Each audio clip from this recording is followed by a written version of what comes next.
Rundown with Ramon. The question of the day today is, does luck have a role in your success? We shall see and unpack that today with insights from Seth Godin. We're also going to talk about how much do podcasters really earn and dive into a bit more of the revenue streams and more of content creators. If you didn't know it, Coca-Cola is bringing in cane sugar into its soda, which I guess is healthier. But the New York Times, or rather Wall Street Journal, says corn syrup isn't going away. A new platform I discovered recently, well, I've heard about it for some time, is Quoted, and I'll dive into that and how I'm using it and so much more. Welcome to a brand new edition of The Rundown with Ramon. Glad you're here today, because if you weren't here today, what a boring show it would be. And this show is brought to you by Bitdefender Small Business. Bitdefender Small Business. You need to be more secure in your business, and if you're not, you're leaving the door open to your business, just like leaving the door open to your house. Again, my name is Ramon Ray. Welcome to a brand new edition of The Rundown with Ramon.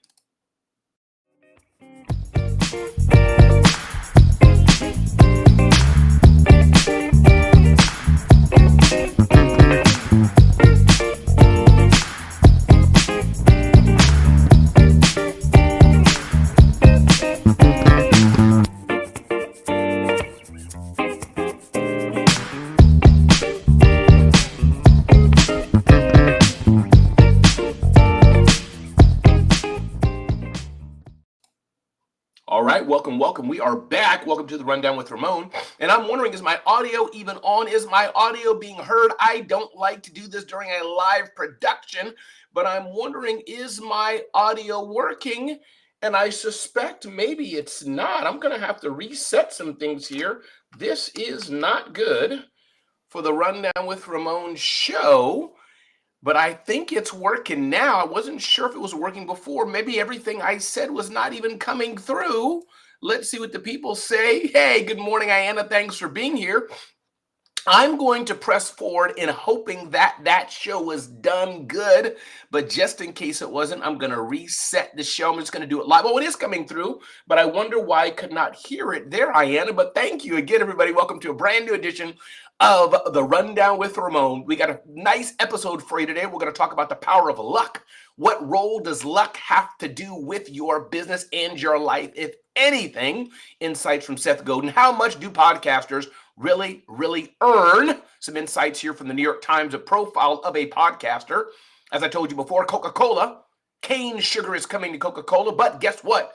Corn syrup isn't going away in a brand new platform. It's not a brand new platform, but a new platform for me that I'm trying out. Is called Quoted, and I'm going to dive into that. Ayanna, thanks for letting me know that you can hear me well. It's amazing how tech works. Sometimes you got to roll with it. Sometimes you got to adapt on the fly and make things happen. And as I've said before, this episode is brought to you by our friends at Bitdefender Small Business. Bitdefender Small Business. You need to make sure the business that you're building is secure. And if it's not secure, it's like leaving the door unlocked to your home. You built your business. It's precious to you. It's important to you. Ask yourself this question: is it worth defending? So let's dive into our topic of the day today. One is the power of luck, and or what role does luck have to play in business and or in life? Seth Godin has a blog post about this, and it says, seeing the lottery. I'm going to read what Seth Godin says. At least the Powerball tells the truth. In a state-run lottery, the deal is pretty simple. You pay your money and you take your chances. The government randomly chooses a winner, and the winner gets a big prize. Everyone else gets nothing. It's pretty clear-cut. But there are lotteries or luck all around us, hidden in plain sight. Seth Godin says there's a lottery of higher education. You spend 12 years of your life going to school and doing all the kind of things and trying to fit in, assuming that the prize is a famous college is the reward. But these famous colleges acknowledge that they get 3 or 4 or 5 or even 10 qualified applicants for every one they admit. Your effort is the ticket, but the prize is hardly assured. It's a lottery. Even the Olympics is a lottery. 10,000 people give up a decade or more to get proficient at a sport, and on any given day, 100 of them could win, but only one does. The same is true for book publishing and the record business. LinkedIn itself, Seth Godin says, is a lottery. There are hints and clues and role models about how you're supposed to present and contribute and click and fit in or stand out. And sometimes someone gets a prize. Indeed, it's pretty clear that Facebook and TikTok are lotteries as well. The small prizes you get, Seth Godin says, are called friends and followers. And even though these folks aren't actually your friends and they're probably not following you, and the big prizes are a temporary sort of fame or authority, that's fine, but we should go into it with our eyes open. Don't buy more tickets than you can afford. If it's really important, choose a path that involves less luck. Don't give lottery winners more credit than they deserve. If you win the lottery, remind yourself you won the lottery. Skill might help, but it's not the driving force. Most of all, call it a lottery. Once we name it properly, it puts our effort and expectations into perspective. I really like this. Noyan from Turkey, welcome. Glad you're here. We've gone international. Glad you are here. Noyan from Turkey, welcome aboard. So here's the thing that I like about what Seth Godin is reminding us. That luck is an important part. And again, I don't like the word luck per se. I like the word maybe serendipity or being blessed. But I get the point he's making is that when you write a book, there are things you can do that will more or less guarantee it will be some success, but you just can't know if the quote unquote Oprah Winfrey of the world sees your book, hears about your book out of the thousands she gets probably a year, and says, I'm going to put this book on my platform, and you go quote unquote viral. Who knew? You're trying to get a song deal together, and you've been trying and doing this and doing that, but who knew you happen to meet the right person at the right time in the grocery store that can give you a chance to get your song or have your voice more heard? Who knew? Yes, indeed, there's hard work and there's strategies behind what we do. You got to put in the work. You got to make the connections. But I like what Seth Godin says. What can we do to make our path less just about luck? For example, me going to many of the events that I go to. People ask me, Ramon, why do you do that? Well, that's short-circuiting my chance at luck, because I know if I'm in a room with 100 people like me or that are in the vibe of me, I will bump into somebody that I can help or that can help me advance my journey of entrepreneurship. This is what it's about.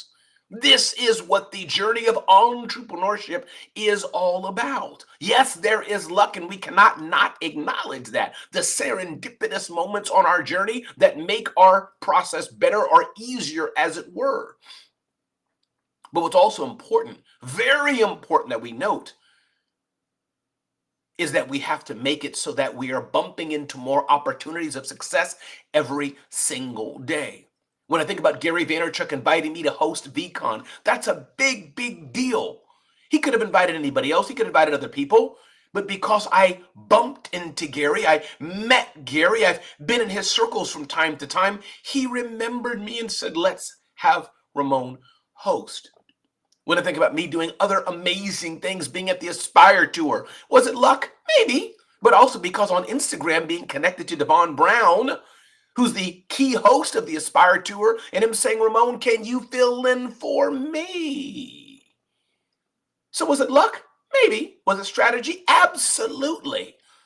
And so those of you who are going on and on and on and on, the key of the day, the message of the day is to go on your journey, but add more strategy to it, add more intention to it, add more purpose to it, add more thought to it. And yes, you don't know who you're going to meet in the parking lot. You don't know who you're going to meet at the event. You don't know that call that you've been avoiding, that you call you take, really could be your next rung of success. So there's a bit of luck. There's a bit of serendipity. As a Christian, I say my steps are ordered by God. Maybe that's not your faith. That's mine. So there's a little bit of that serendipity involved for sure. But also, yes, we have to be strategic. My name is Ramon Ray. This is the Rundown with Ramon. Glad you're here today, whether you're from Turkey or from Atlanta or anywhere else in the world. We are glad you're here. Ding, ding, ding, ding, ding, ding, ding. Next up, we've just talked about the power of the lottery, serendipity with Seth Godin.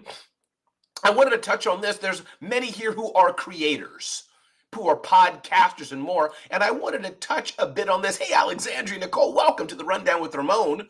How much do podcasters really make? And there's not one number in this. I don't know sometimes, am I a podcaster? Am I a content creator? Am I the publisher of a media company? There's various words we can use, but yes, the Rundown with Ramon is a key part of what we're doing here in our business ventures.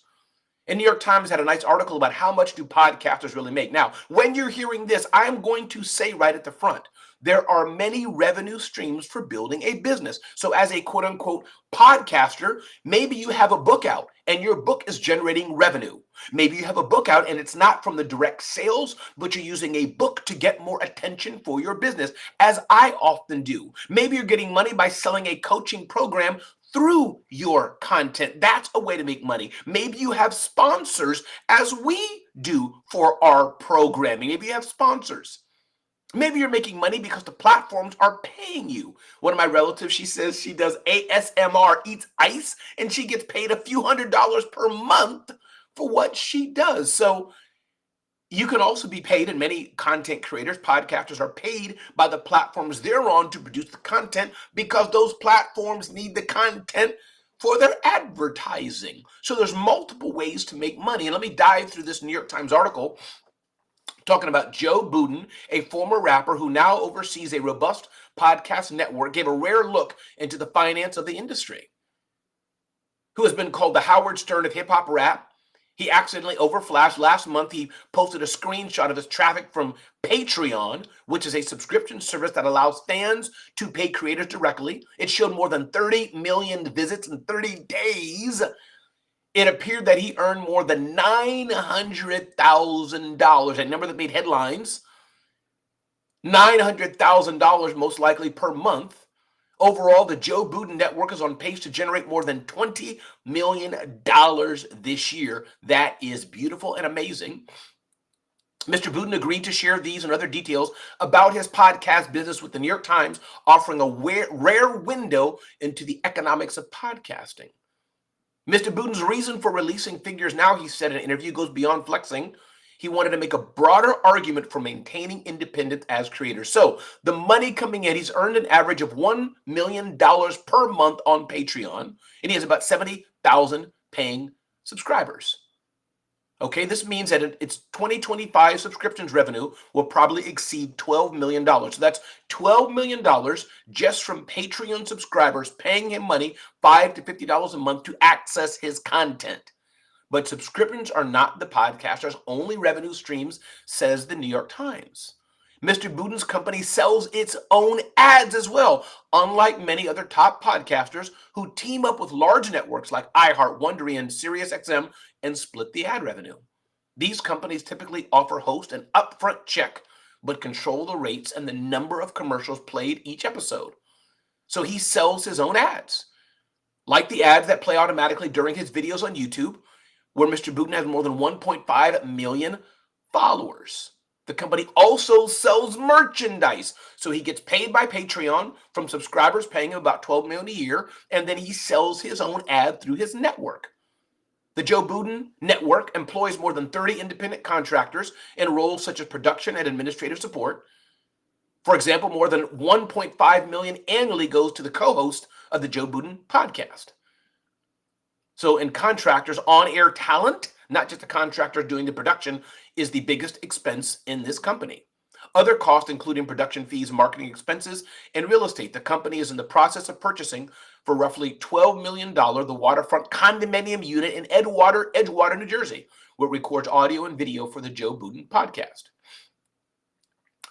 How he got here, Mr. Budden's approach reflects an emerging trend among podcasters and creators, a desire for more autonomy and equity in every deal with fewer middlemen. So I hope that was a little bit helpful to you. Podcasting is a business. Content creation is a business if you make it that way. So this is a short example showing you that, hey, there's multiple ways to revenue, multiple ways to make money. The key is, how do you want to do it? In the world of content creation, being a podcaster, producing a show, you produce content. Hopefully you'll have some fans who want to pay to access that content, pay you to access it and more. And then part of that, you have advertising, and that's how you grow your business. And of course, you have to have content that is worthy of the eyeballs you seek to get. Again, my name is Ramon Ray. This is the Rundown with Ramon. This show is brought to you by Bitdefender Small Business. Do not leave the door of your business unlocked for predators and nefarious characters to come in. Make sure you're more secure. Check out Bitdefender Small Business. I use Bitdefender Small Business. You should as well. Bitdefender Small Business. Small little note here. Interesting. Coca-Cola is changing. So it says in the Wall Street Journal. Coca-Cola is giving President Trump what he wants, Coke sweetened with cane sugar. The soda company plans to add a line of cane sugar sweetened Coke, its chief executive said, after Trump last week said Coca-Cola has agreed to use real cane sugar in the soda. Is it going to be much healthier? I don't know. Hopefully it will be. Cane sugar sweetened Coke will be a new product and isn't replacing standard Coke, which is sweetened with high fructose corn syrup, like many other sodas and drinks in the U.S. This is really an and strategy and not an or strategy, CEO James Quincy said in an interview. We're going to continue to use a lot of corn syrup that we do now. So I guess cane sugar, I'm trying to figure this out, why cane sugar is so there. I guess it's healthier. Coca-Cola has enough cane sugar to launch the new line. Has lost business from Hispanic customers in the first half of the year after false social media videos. Okay, blah, blah, blah. Well, so there's news of the day. If you like Coca-Cola and you want a healthier version, I think you got to check this on your own. They're going to now start using cane sugar in some Coca-Cola. They're not replacing it, but they're going to start using it more. Ding, ding, ding, ding, ding, ding, ding. Next up, a new platform that I'm checking out. Heard about this from my friend Julie Loken. Is called Quoted. QWOTED. I'm going to try this out to see if it will help boost my brand, grow my visibility, grow my traffic, like we just talked about before. Those are the revenue streams of content creators. So Quoted is a network connecting media with brands, experts, and small businesses. We're helping people around the world tell their stories by revolutionizing the traditional media market with advanced tech and AI.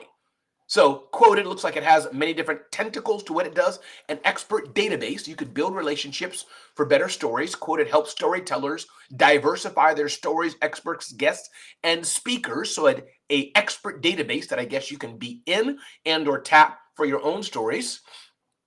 And that's that. So some resources. Let me click this here. Solutions for the media. Solutions so you can get experts. For PR and marketing folks, so you can get your clients more visibility in the media, I guess, and for SMB personal brands, so you can get more visibility in the media. So if you're looking for an interesting platform to consider and dive into it more, I haven't told you so much about that, though. Do check on Quoted, QWOTED, Quoted, and see if that's for you. As I said before, this episode is brought to you by Bitdefender. So I'm going to bring you some insight from them today. Check this out, and then I'll be right back.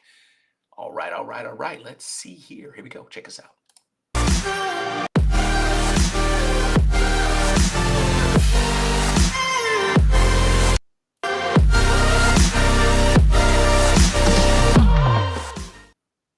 So I said, check that out. But this is what happens when you're doing live. I don't know why that cut out. Man. But you know what? That's okay. We roll forward and roll on. Let's see why they did. I want to play it again. Again, we're in a live show here. Few days into the Rundown with Ramon show, we're getting our, what do they call it? Our sea legs done. Don't like to have mess ups on a live show, but that's all right. Thanks for your grace and patience. Let's see if I can play this another way. I think it's important. I want to showcase this. By the way, congratulations to Ramon Ray, Entrepreneur Media, Entrepreneurs Level Up Conference. Huge conference with Robert Herjavec, Cody Sanchez, Marcus Lemonis, and more business icons happening in Las Vegas coming up here in August 20-something. Well, Ramon Ray has been picked to host that conference, and I am very excited and honored to do that. Let me see if I can get this video one more time. Check this out.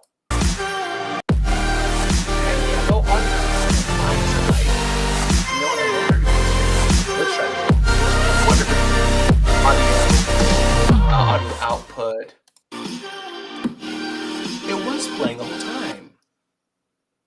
Yeah, I don't like stalls though. You know what? It is what it is. I realize that I have various mixers, inputs, and outputs on the Rundown with Ramon. So before I go live, I got to make sure my inputs and outputs and everything is working well. But thanks for your patience. I hope you still enjoy the show. I hope it was useful for you as we bumble a bit along. But I've done hundreds and hundreds of episodes of the Rundown with Ramon that are just fine. So I'm not going to focus on what went wrong.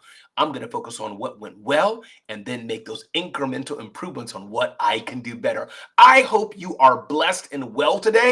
And remember, if you're looking for a speaker to help elevate your business, to help take your business to the next level, check this out. I'd be honored to get your vote to be on your stage. Check this out.